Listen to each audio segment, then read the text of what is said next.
आता भावना म्हणजे खूप ओव्हरवेल्म झालं आहे, कारण की माझ्यासाठी ही खूप मोठी गोष्ट आहे. मी नवीनच आहे या इंडस्ट्रीमध्ये आणि हं. नवीन असताना शशांक शेंडे, प्रथमेश परब, मिलिंद कवडे, संजय नार्वेकर, संजय नवगिरे अशा मोठमोठ्या नावांसोबत काम करणं किंवा त्यांच्यासोबत एक साधं नावही येणं ही खूप मोठी गोष्ट आहे.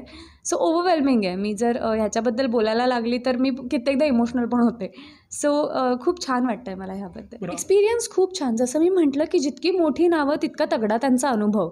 सो नवीन असल्यामुळे आपल्याकडे देण्यासारखं कमी असतं, पण घेण्यासारखं खूप काही असतं. हं. आणि शूटच्या दरम्यान आणि आता प्रमोशन्सच्या दरम्यान मला इतकं काही मिळतंय, म्हणजे मला असं होतं की माझी झोळी भरून वाहते. बरं. पण शशांक सरांकडे खूप दांडगा अनुभव आहे आणि बेस्ट पार्ट म्हणजे शशांक सरांना आणि प्रथमेशला हे अनुभव मांडता येतात. माझ्या कोणत्याच प्रश्नाला ते कधी कंटाळत नाही. म्हणजे म्हणायचं झालं तर मी एक फ्री माझे ॲक्टिंग क्लासेस चालू आहेत हं, हं. आणि ते पण इंडस्ट्री दिग्गजांकडून. सो अनुभव खूप छान होता. त्यानंतर